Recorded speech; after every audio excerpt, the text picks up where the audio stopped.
Good morning, good evening, good afternoon, wherever you are. We just want to greet you and say welcome to WTV, the dialogue program. Today we have Atto Atnafu, who is one of the founders of WTV for the director of the Amharic program, but nowadays is a little bit of absent, and we will renew that program. Today we want to take the perspective of the Amhara people and Ethiopia at large about the current political situation in the Horn of Africa, specifically the agreement and the MOU signed by the Ethiopian government and Somaliland. Otot Nabu, welcome to the dialogue one more time. Thank you, Brother Yasin. Thank you very much for inviting me for this critical issue at this time. I'm happy to be part of the dialogue. We have been hearing a lot about this agreement. A lot of people are saying different things. The Ethiopia is the consensus of all Ethiopians for this agreement, and what's your perspective first of all? Then we're gonna go in, and Minister Guled will be joining us in a few minutes. Okay, Brother Yasin. My perspective on this specific agenda is when you talk about access to sea and ports, that has been critical for in terms of the Ethiopian as a country, Ethiopia as a country. But the one which they did now, this is not the way to get access to the sea. There are legal ways, there are business dealing ways, there are peaceful ways to try to get access to the sea. But recently, what Prime Minister Abiy's government claimed he signed agreement for 50 years lease agreement with Somaliland has no merit at all legally, and seeing the situation in Ethiopia now, Ethiopia is burning in a civil war. This government has no control over Ethiopian different regions. In Tigray, 91% of the population is about 4.5 million people are in famine. Amhara region, almost 75% of the entire Amhara region is not controlled by the government, and people are fighting for legitimate rights and survival and existence for they're fighting for existence because they were invaded by their own government, bombarded by drones, airplanes, and heavy armament. People are fighting to survive and to resist this invasion. Go to Benshangul and other areas, go to Somali region or Afar. There's no peace at all. Go to Oromia. The government has no control most of the Wolaga and other regions. The question now is, why is the Prime Minister Abiy government to try to create this agenda at this juncture when he doesn't even have control over his government at this time? Why? And is fraudulent in many ways. Number one, Somaliland is not a country.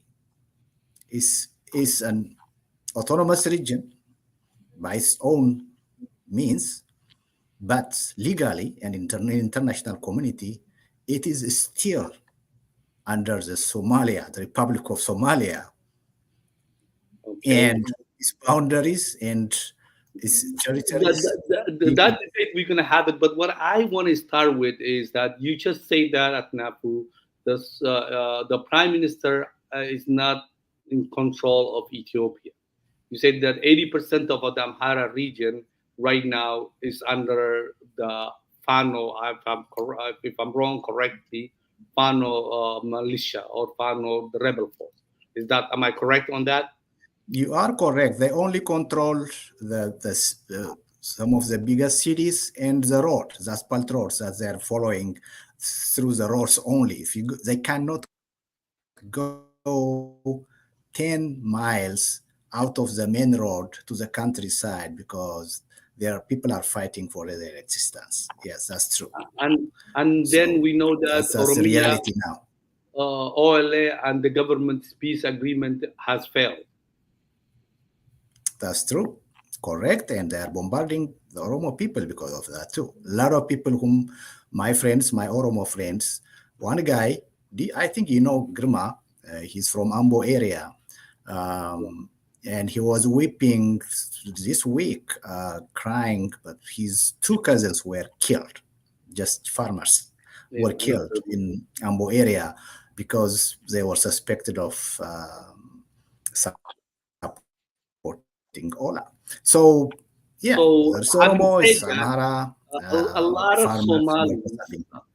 Somalis, sometimes make confusion about Ethiopia, uh, and put lump together the ethnic groups, Oromo, Amhara.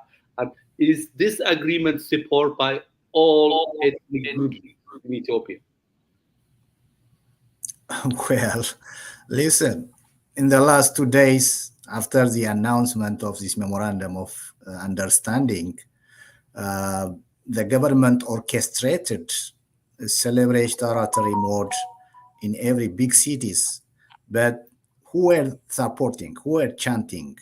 You don't see demonstrations, but you see cars. Who owns cars in this country? The government and cadres owns cars, most of the cars, and they were, and the police officers, the military, and government supporters and government officials and cadres themselves, they orchestrated and they they tried in Addis Ababa honking horns in some cities, even in Amhara region.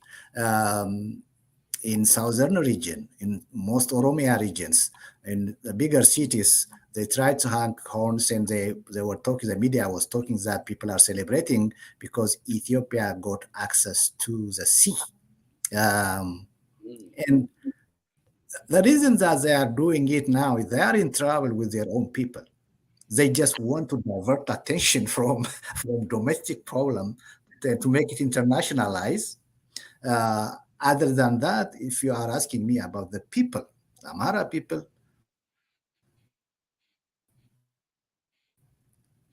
I'm not sure about the Oromo people think they will support it because anybody who can understand international politics, anybody who Your can voice understand cut off. Your, your voice cut off at Napu. the What's the reason, Amhara people's perspective? pretty much so, accept their own cadres and political elites of their own. The Amhara people, I know the majority do not support this. Whether it is Okay. Amhara or Oromo or any Ethiopian for that matter, including Somalis, they're considering this is a very dangerous game. You are violating international law. Why is it a dangerous game? Why is it a dangerous game? It is dangerous because if it is a legitimate agreement, it should be between two equally recognized countries. Somaliland is not a country. Is it a Okay. country? Can you tell me it's a country? Because you are very close by. But I know No, the no, people are, it's not recognized country. it's not a So recognized country, it's autonomous, but you cannot sign up international agreements with a region which do not have internationally recognized by the United Nations and most not only most nations, but by any nation. But the fraudulent part is why the Somaliland signed this agreement. It's not an agreement, it's a memorandum of understanding. You cannot even call it agreement. It's memorandum of understanding. It's a very low profile agreement. they Okay. call it, is um, honestly uh, in favor. What they want to get from Ethiopia is they want to get from Ethiopia recognition as a country. Ethiopia wants to recognize it. Not only Ethiopia, there are other Arab nations, which is the United Arab Emirates, which is involved in all aspects of the Ethiopian politics and in all aspects of supplying weapons to destroy our people, including Amharas, Oromos, Tigrayans, supplying drones, supplying equipments. And these people have a lot of agenda for East Africa to dismantle the whole the Horn of Africa. They're supporting factions in the Sudan war. They're supporting now Abiy Ahmed to do this dirty game, which may honestly ignite war between Somalia and other countries and Ethiopia and our people, which we So don't like any war at this time. We don't so like now we know that's that now we know that Ethiopia has created a navy, its own navy, and say that they need a base for the navy. So, and the agreement, when you read it, it says that this is for security reason. This is why we are doing it. Do you buy that?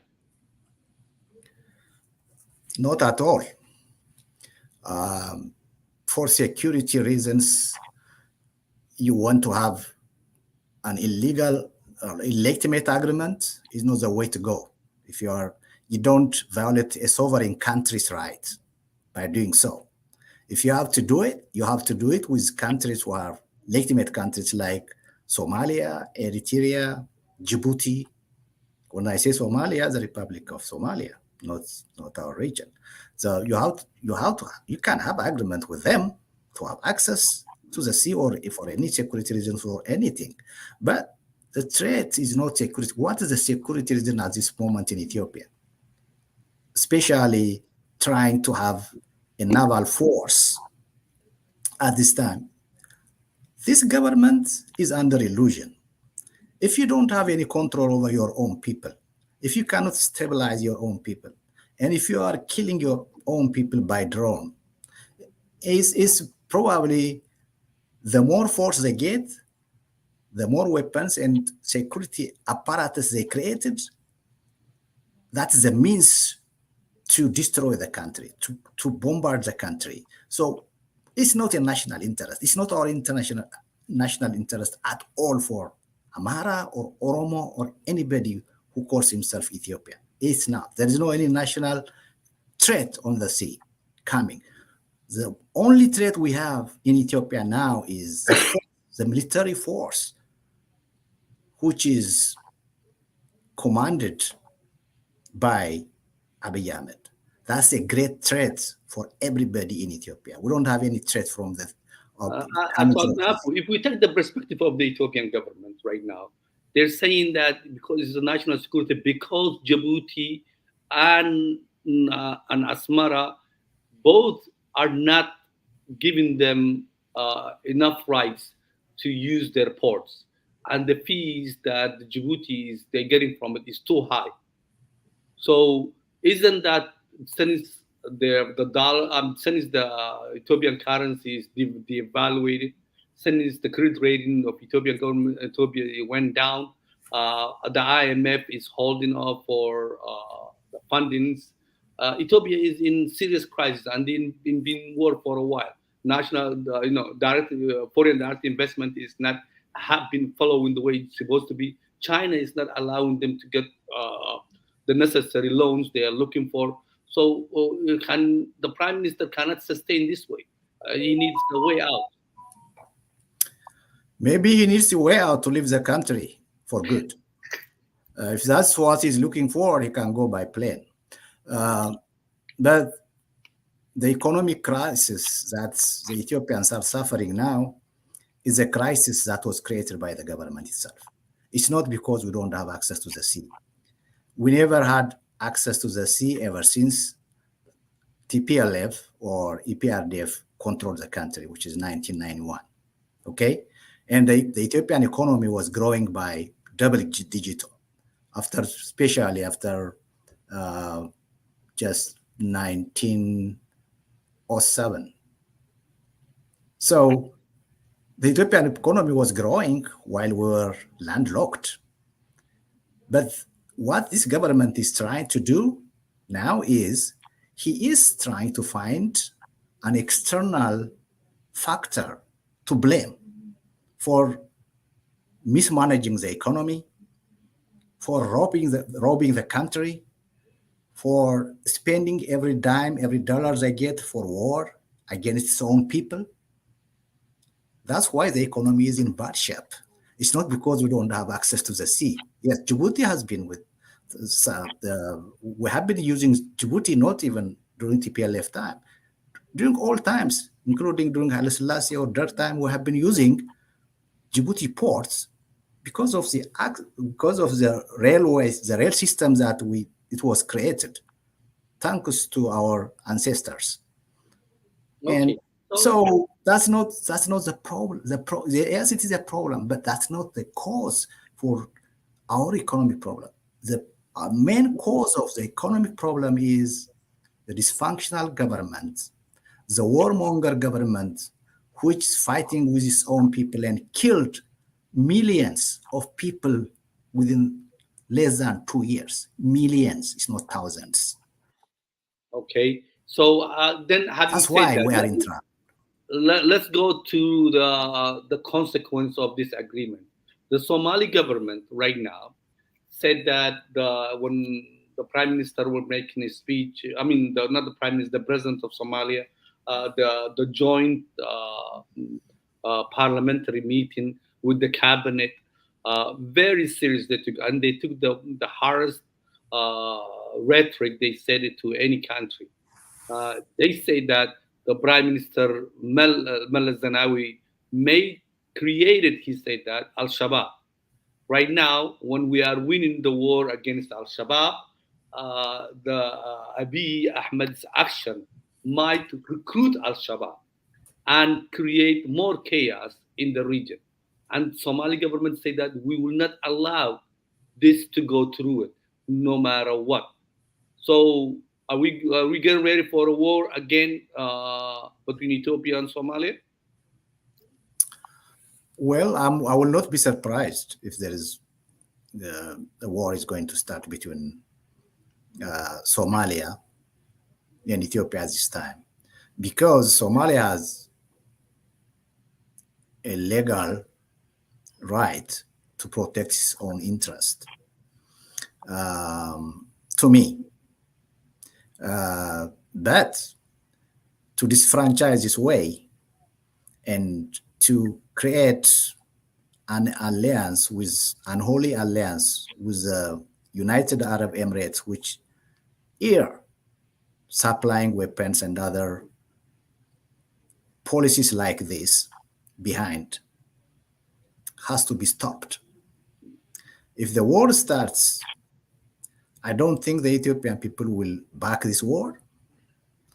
I don't think will support the Prime Minister Abiy and go and die for such nonsense.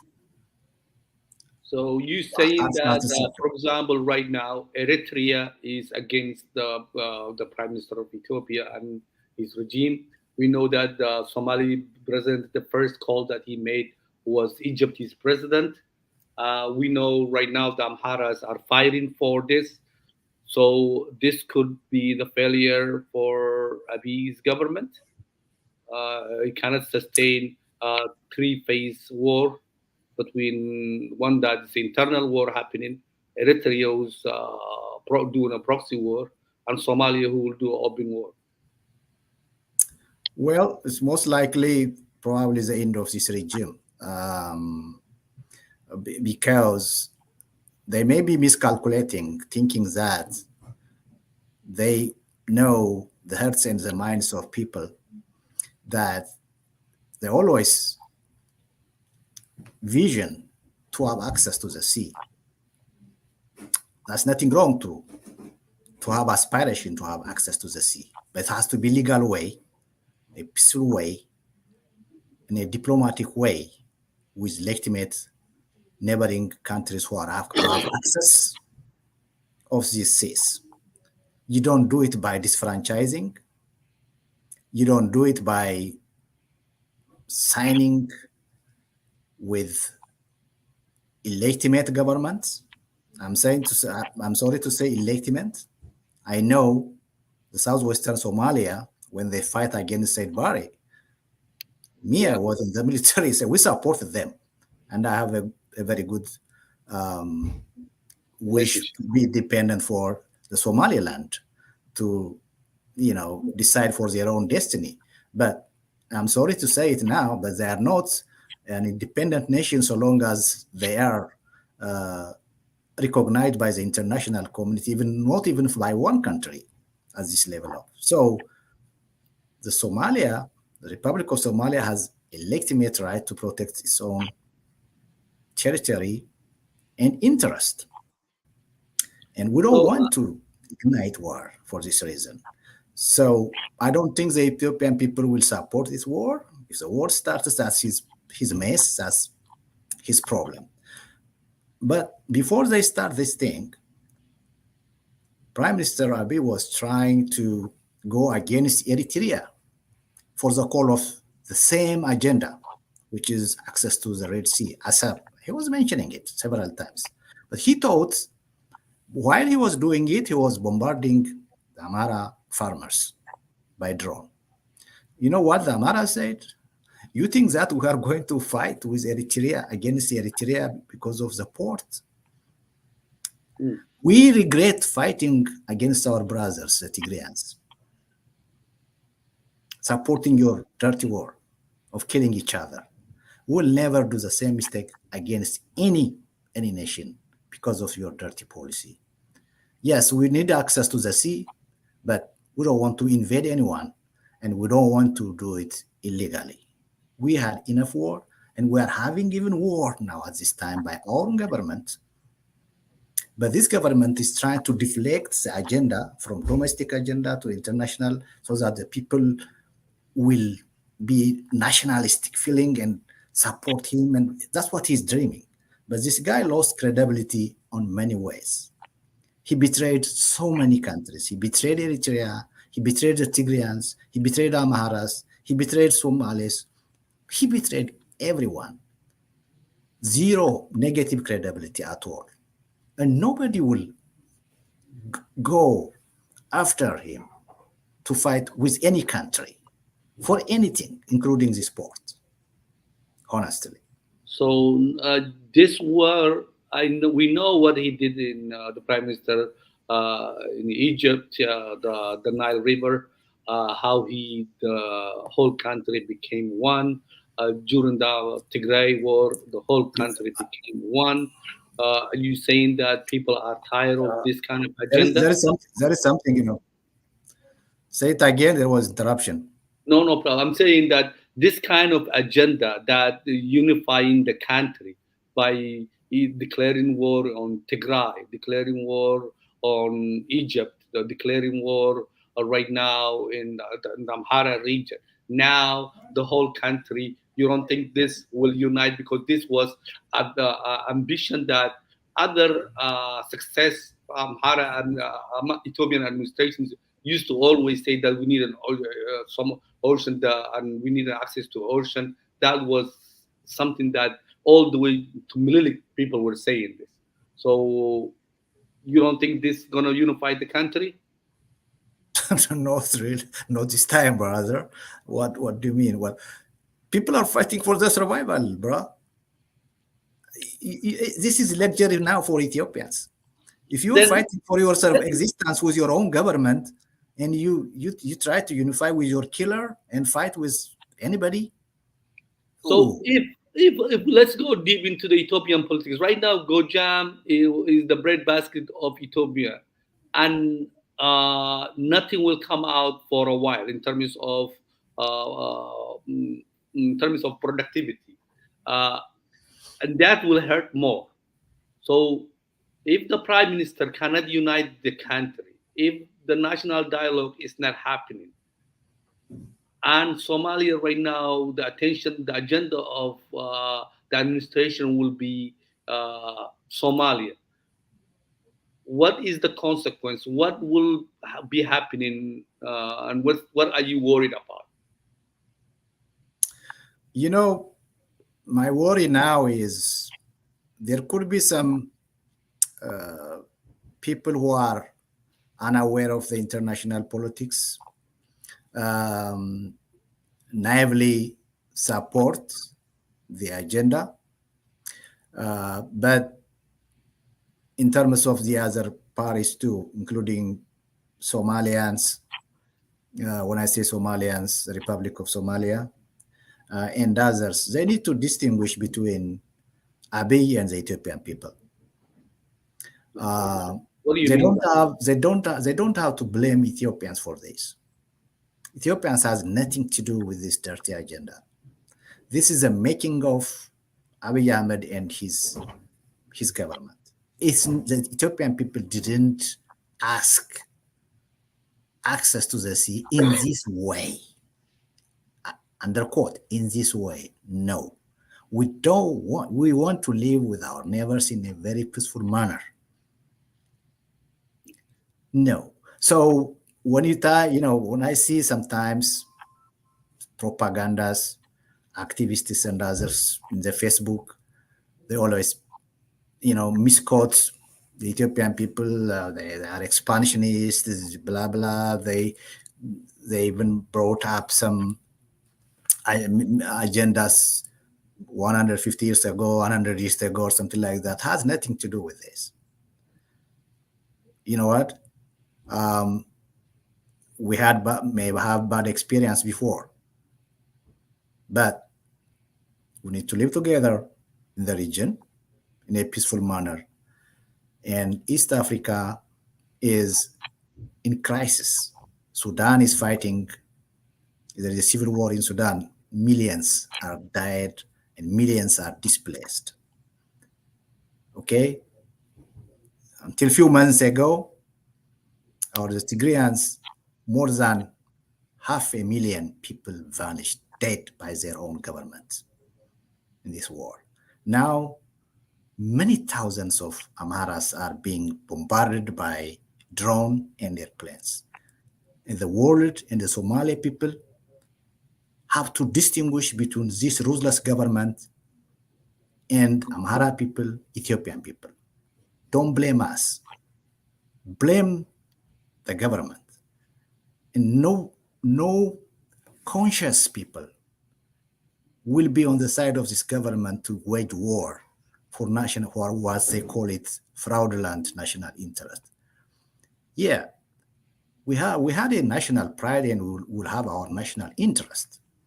But this government is killing its own people by the support of United Arab Emirates weapon supply, which sponsors of this agreement too. And people have to focus to fight against the United Arab Emirates and the Abiy regime. The Ethiopian people, the Amhara people, Oromo people has nothing to do with this fraudulent policy. And we need to we need to talk about it. We need to have a proper dialogue. Please distinguish that. No, I know most Somalis will distinguish, and the propaganda that a few days ago or months ago was the Somaliland people that and the Oromos are the same tribe, and they call it Dir tribe. Have you heard that? Dirk tribe? Yeah, they are Oh, one. So Somaliland is our people, and and Oromos are brothers. well, And listen, well, but we passed Cushitic now. We went down. listen, they claim not only Somaliland, they claim a lot of lands in Amhara region, including Wollo and Gojam. I'm not surprised. There are extremist views in the Oromia political view. Um, I'm not sure, I'm not certain that Abiy Ahmed's policy is probably to promote that agenda. Maybe that could be. But if that is the case, also, that's something that will never be realized, number one. I have seen a map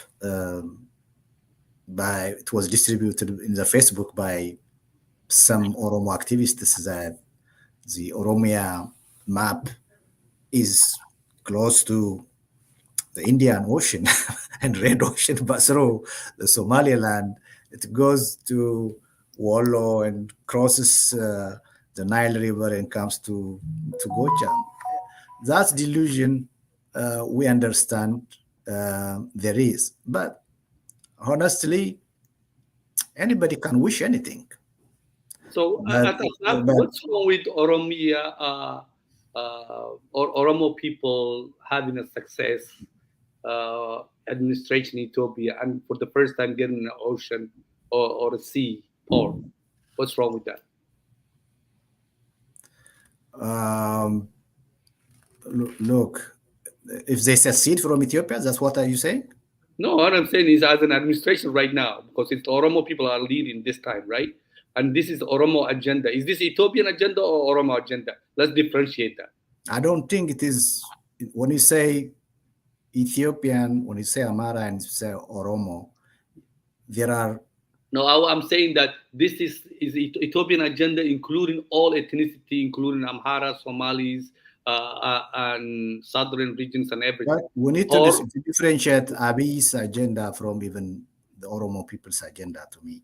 okay, Because when you see Oromo, we're talking about more than 30 million people. We cannot aggregate all those 30 million people and say that Oromos are thinking the same way that some fanatics are thinking. No, I I trust and believe there are a lot of Oromos that recognize and understand their destiny is with other ethnic groups in within Ethiopia, and there are countries who are dreaming different things. Um, so we have to be careful to aggregate and generalize things like that. It's not. fair enough, fair enough. Yeah, yeah. For those of you who's asking me about who's at Napu is a colleague, friend of mine from the Amhara region, but always fights for human rights for all Ethiopians. He been standing beside me in the United States, Atlanta, standing beside me in the Congress, fighting for the Somali rights as well as the Amharas, Oromos. We've been trying to unite the Ethiopian people for over 30 years, pretty much. And even though each one of us have a different perspectives, but the common agenda, humanity, we've been working collaboratively. We went to Ethiopia together last year and assessed the country and understand where this country is going, the direction, and what needs to be corrected. So at NAPU, at the end, and at NAPU is one of the co-founders of Dub TV, the Amharic program, but under the circumstances, he did not have time to do programs, but we will restart shortly this year. Having said that, at NAPU, what's the message that you send in to all Ethiopians and Somalis and the international community who are watching us? Well, my message is we are in a very fragile region, the Horn of Africa, and there is no any country in the Horn of Africa who doesn't have humanitarian issues, human rights issues, famine, civil war, poverty, in any country in East Africa. And we need to be preemptively and challenge regimes and the political system that is perpetuating for against humanity, against instability, and warmongering and other things. We need to be ashamed of ourselves at this time. We are fighting for a piece of land or sea or river, but we have enough resource that can sustain beyond the East Africa and the Horn of Africa. We have many rivers we share with Somalia, Ethiopia, Sudan, Eritrea. But man, let's live in peace, honestly. I don't blame people. Most of our people did not go to school, did not get a chance to school. They don't have clean water to drink. They are still in a traditional way. People are still moving from place to place with their herds at the 21st century in many parts of Ethiopia and many parts of Somalia and many parts of Sudan, Eritrea, and everywhere. And Now, add to that, 97% of the students for last 3 years has failed in Ethiopia. yeah, High school. only And that. so, At this time, Yasin and our listeners, we have already enough problems and enough wars in the region, perpetuated by regime such as Abiy Ahmed's and Prosperity Party, which they believe they cannot control the country without war. Believe it or not, let's discuss this type of agenda after 3 months, 4 months. Probably 30, 40 million people of Ethiopia will be in famine. They will not be even have enough food to sustain their livelihoods. The basic thing is our people has to eat to survive. we will go in details at NAFO. Yeah, so please let's avoid conflict. When some madness like this happens, let's be against war and conflict and policies like this, which will bring war and conflict. We should be standing against it. I call for Ethiopians. They don't have to support this policy. This is fraudulent. This is illegal. This is a call for war. And Ethiopians do not need. We have already enough problems that puts our people in danger. We don't want another war. We don't want another conflict for nonsense policy like created by nonsense leaders of Ethiopia. So that's my message. Yes. Thank you, Aknafu. I really appreciate it. We will continue this dialogue, and I want to make sure that the rest of Somalis and Ethiopians are talking so that people do not misunderstand policies that the regime has and what the Ethiopian general consensus are. So, and Somalis. So it's time to unite, time to consider the consequence of these actions, and that's what we are, what we started in, and that's what we do always as an activist, and we will continue to do that. Thank you very much, Brother Estin. Appreciate for having me. I'm Mr. Ganalo. Mr. Ganalo, we're learning now.